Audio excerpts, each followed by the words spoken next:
welcome back to my cozy corner of the internet. I'm Mayastar, and this is the Mayastar Podcast. I teach energy healing courses online through Mayastar Academy, share spiritual guidance and mystical musings on the Maya Muses blog, and provide healing, ritual, and spellcasting services. As a star-seeded shaman and professional witch, on the Mayastar Podcast, I release articles, discussions, and energy updates every week, covering energy healing, spiritual awakening, lightworkers, starseeds, magic, and New Age spirituality. This episode is being re-released with upgraded audio and new cover art to coincide with the launch of the new Mayastar Podcast YouTube channel. Please check it out and make sure you're subscribed so you don't miss any of the new content coming soon. And welcome back to my cozy corner of the internet. I'm Mayastar, and today we have another unscripted video. In this unscripted video, we're going to be talking about connecting with shamanic energies to progress the spiritual path and to enhance our energy healing work. We'll also be covering some of your questions, including how to use ritual baths to cleanse the energy field before your spiritual practice, and the most suitable energy healing options for those drawn to shamanic energy. As usual, I come armed with notes but without a script, so we'll be meandering around the topic and pursuing the scenic route to enlightenment. If this sounds interesting to you, stick around and spend the next half an hour with me as we explore these things together. If you have questions or suggestions for future episodes, please leave them in the comments below and I'll be sure to get to them. If you enjoy this content, don't forget to subscribe because I upload 3 times every week. That's one unscripted video where we talk about the latest updates and whatever has come up over the week with regard to energy healing, spiritual awakening, and the meditation music that I create on this channel and podcast. And on Monday, the energy updates video is released, which covers the dominant energetic influences we can use that week and also includes daily advice, guidance, and law of attraction affirmations that you can use to tap into the high frequency currents. And every Wednesday, a video goes live with the meditation track for that week. That's intended to be used for the course that's on the special offer on the Mayastar website. If you want to stay up to date on the special offers, you can visit mayastar.net and subscribe to the newsletter. You can also request an information pack if you would like to learn more about my energy healing courses and the shamanic and spellcasting services that I offer. The links to everything can be found in the description of this video. And now let's get on. So, we're starting off this week talking about the meditation. The meditation that I've channeled for this week is for the shamanic energies, specifically for those that are working with the Magical Shaman Lightworker course, which is available on my website, but it's also suitable for anybody who's practicing shamanic energy healing, even if they're not resonating with those particular light codes within your energy field because you haven't been attuned. You can still enjoy the music, and it can be used as background music while you sleep, study, meditate, complete your yoga practice. And this one I find is quite suitable for dance. The beat is very shamanic for this track, obviously, but I've tried to keep it a little bit more heavy on the beat so that it lends itself well to shamanic dancing. But because of that, I'm considering doing something a bit different with the remix options that I put out. I do different mixes usually each week with gentle rain sounds and ocean waves and a thunder drum, creating different types of vibration, different vibes that you can use at different times of the day. I always find the gentle rain track best for the mornings. I find it the most refreshing, and the thunder drum version I find best for before bed. But the version that doesn't have any background sound I find best for pure meditation or when working with the energy healing system that the meditation can correspond with. But by the time this video goes live, I will already have completed this track and the mixes that go with it. So if you check on the releases tab on YouTube or on your favourite music app, you'll be able to find out what I decided to go with. Also, in general updates this week, my birthday's coming up this week, so I'm going to be celebrating. I think I should celebrate the entire month. I don't think I could contain it to just one day, but I'm turning 50 this year, so it's quite a big deal, and I'm looking forward to all my presents. No, only joking, but I am looking forward to all my presents. And if you want to wish me happy birthday, put it in the comments. And if you want to make a donation, I would receive that very gratefully, especially on my birthday. And the links to do that are also in the description. In other updates, I've been organising my routine a little bit better because some days I spend longer in the office. I got myself a comfy chair. Hope you like it. It's taking all of my power of concentration not to keep wiggling around, because it might make you seasick if I sit here doing this. But I needed a comfy chair for when I'm mixing music more than anything, because I can end up sitting at the desk for many hours. And before, I used to just perch on the edge of a wooden stool, which is perfectly comfortable.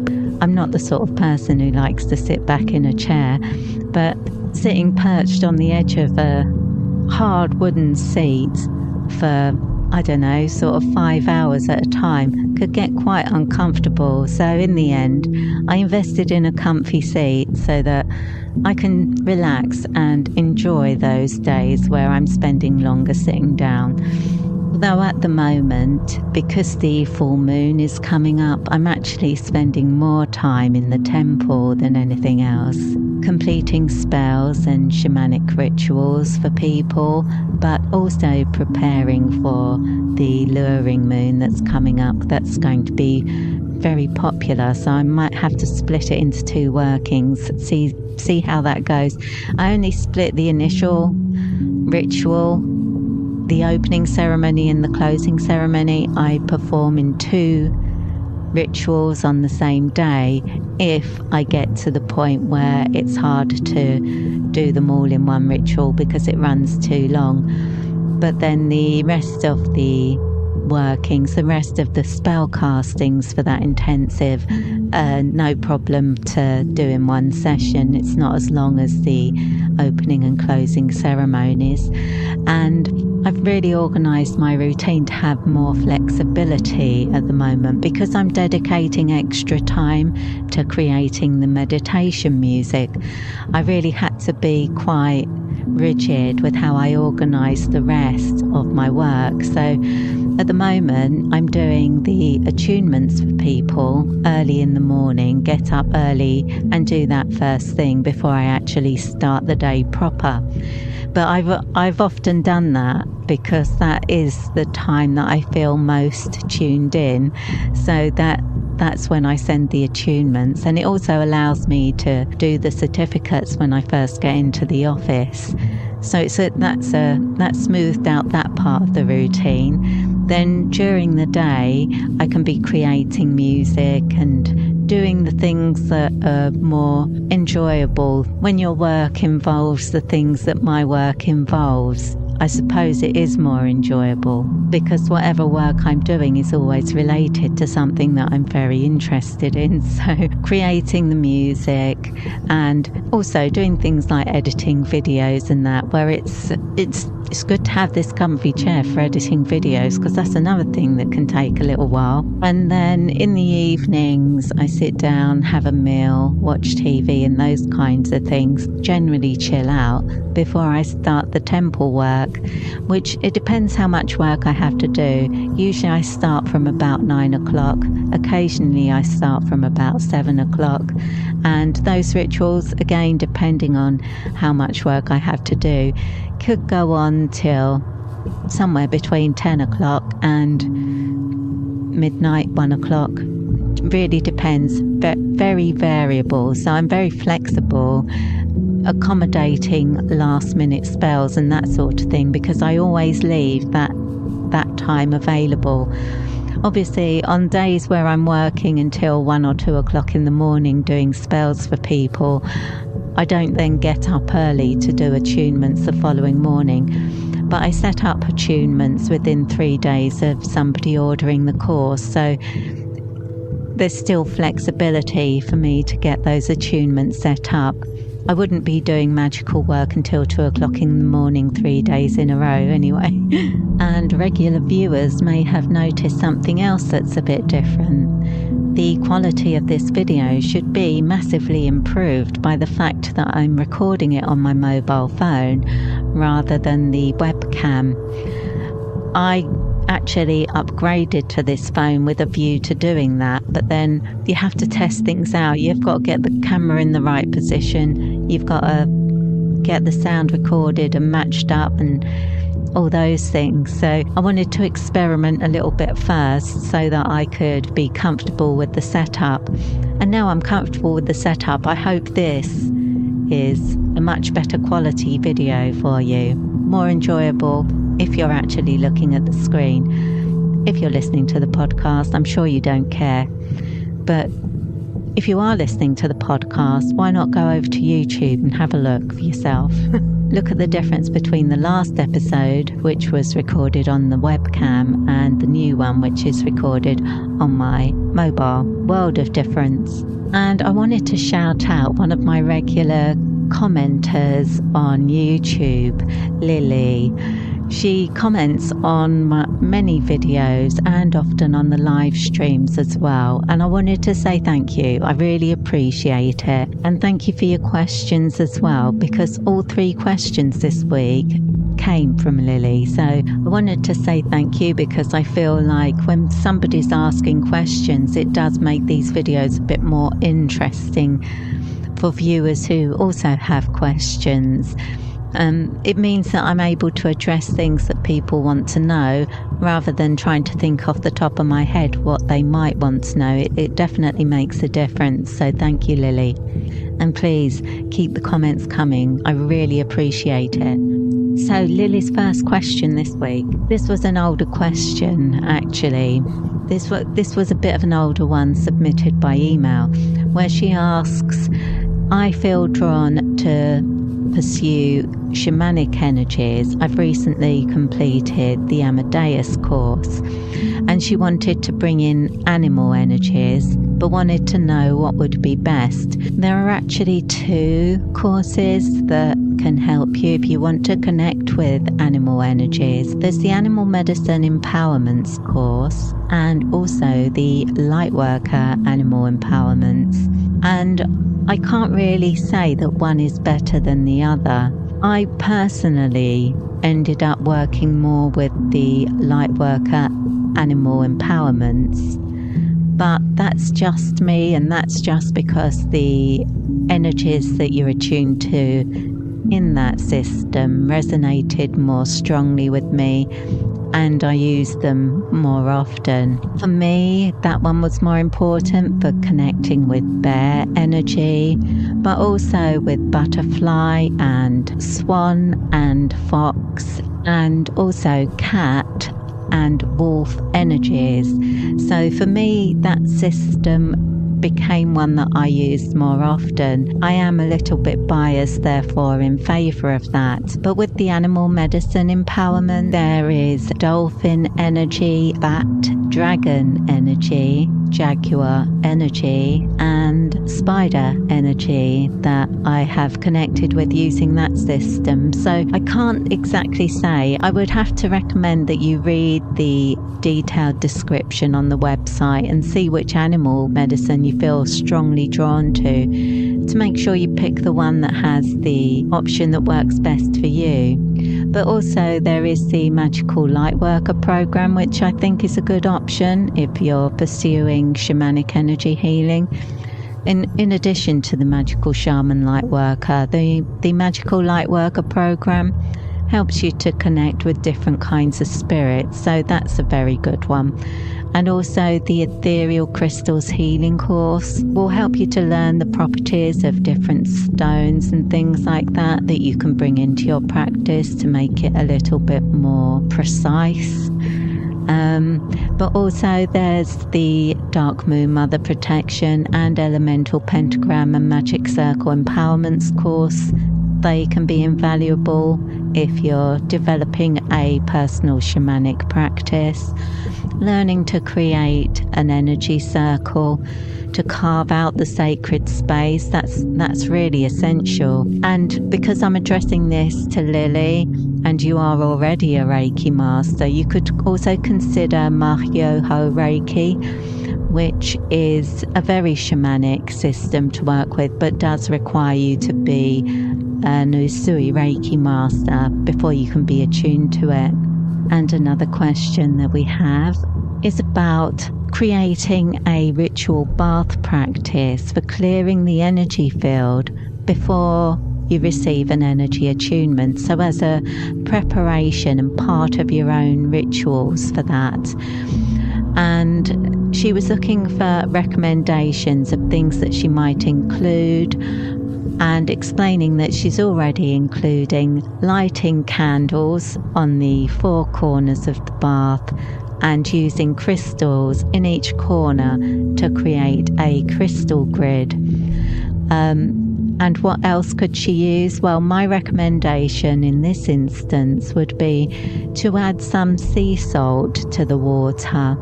Sea salt is very good for cleansing your energy field, and it's naturally grounding. So by combining it with water, you're sort of cleansing and grounding your energy at the same time. And it's traditional to use salt water as a cleanse before your spiritual practice or before you begin an intense meditation session sort of thing, just as a way to prepare yourself and to clear your energy field of any debris and residual energy, to make sure everything's flowing naturally, and that helps you to stay naturally protected as well during your spiritual practice. So a ritual bath before your spiritual practice is a very powerful addition to your regular energy work. You could also try putting in some essential oils.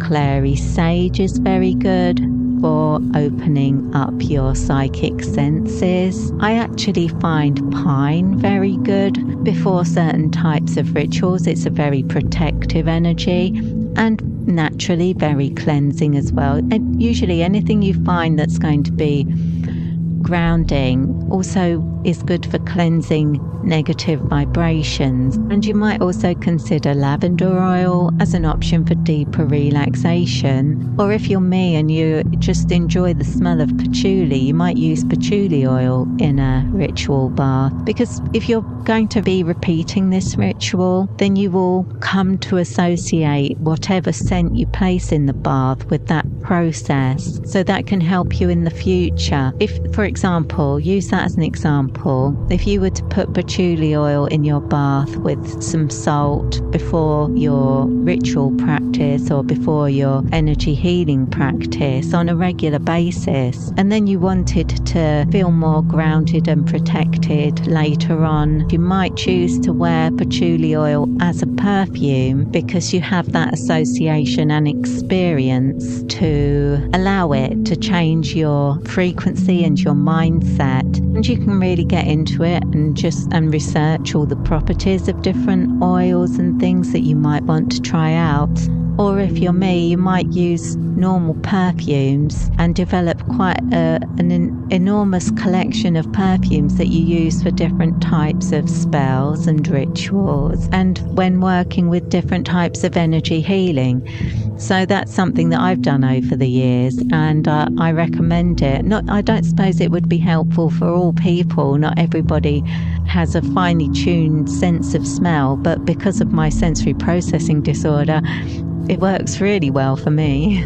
But at the same time, the oils included in different perfumes have different properties, so you can always get carried away researching the different properties of different oils to see whether they vibe with you in another way, sort of thing. Like you might be thinking, yeah, pine oil, I like the smell of pine, I think that would be good before a ritual.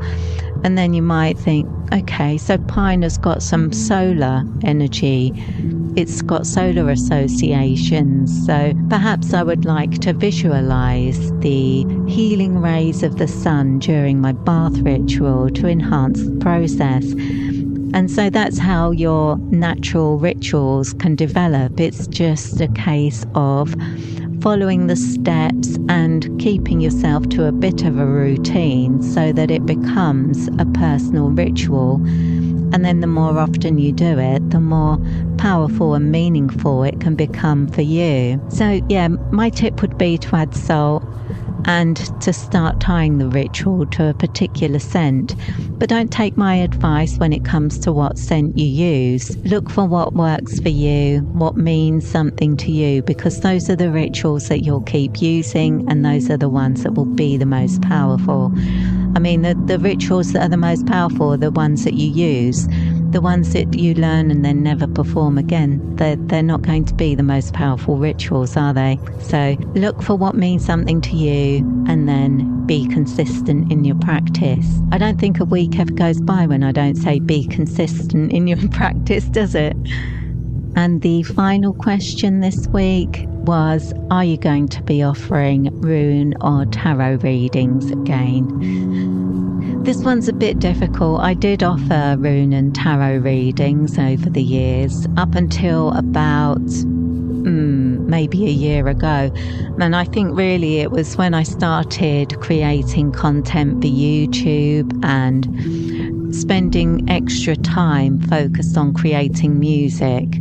I couldn't always accommodate dropping all of those things to complete a reading. Those sessions tended to be a bit more disruptive. I couldn't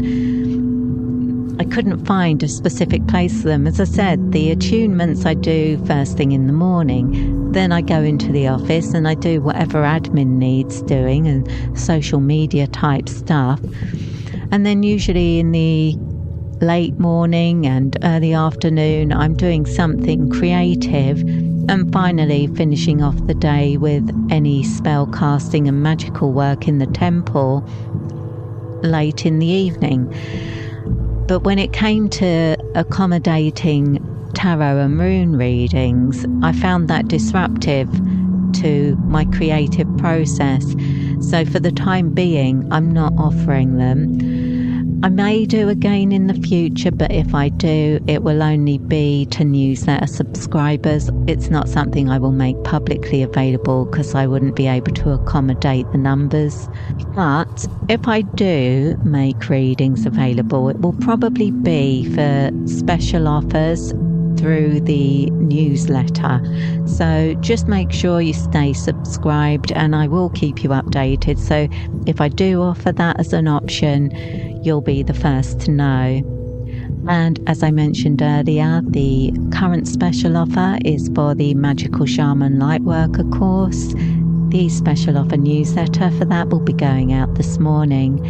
And this is a series of 3 attunements that connect you with the energy of the Great Spirit, which represents the whole of nature. Now, you may think of that as just being represented by the natural world, but when we're talking about this energy, we're actually talking about the same energy that moves the planets and creates the stars, being reflected also on our physical planet, our own lives, the spiritual force that moves us and which generates our consciousness and basically unites every part of creation. And so connecting with the Great Spirit through the Magical Shaman Lightworker course can be a powerful way to pursue your spiritual path and awakening. It's not going to be for everybody, but if you feel drawn to shamanic energies, it would be a brilliant way to enhance your practice and to learn some new skills that will encourage you to explore different techniques and different ways of connecting with energy that might resonate with you more strongly than other systems. The newsletter will be going out this morning for that, so keep your eyes open if you're interested, and it will be available for you to purchase at the special offer price for the next 7 days. The 3 attunements for Magical Shaman Lightworker are the Initiate level, the Intermediate level, and the Master level. And all of the attunements are sent using the Orb of Life method, so you don't need to make appointments to receive them. And they are sent within 3 days of your purchase. And you can also purchase the Magical Shaman Lightworker course as part of the Shamanic Energy Healer package or the Shamanic Energy Healer Advanced Diploma package. You can find both of these options on the Shamanic Energies menu on the Mayastar website. Links to the course category menus can be found at the top of the page. And if you would like to know more about working with shamanic energies in your energy healing practice, I would recommend checking out some of the articles on this channel or podcast that I've shared previously. So in particular, I would draw your attention to the article Connecting with Gaia, Great Mother Goddess of the Earth, the Akashic Records and Egregores, Fairies and Nature Spirits, Energy Healing, Magic and Shamanism, Animal Medicine for Healing and Spiritual Development, and Shamanism, How to Become an Energy Healing Shaman. As I say, you can find all of these on this channel or podcast, or you can visit the Mayastar website at mayastar.net to read the transcript version, and you'll also find lots of resources there to enhance your energy healing practice and spiritual development path. And that's everything that I was going to cover for you for today. If I've missed anything, if there's anything that was not covered in this video that you felt should be, leave it in the comments below and I'll get to it in a future episode. And thank you for spending some time with me today. I really appreciate it. If you've enjoyed this video, please give it a like and share it with your friends or on your social media. And I hope you've had a good week. I hope you're about to have another one, and I hope you'll come back here again soon for some more mystical meanderings with me. But in the meantime, I wish you peace, prosperity, and progress in all you do. With blessings.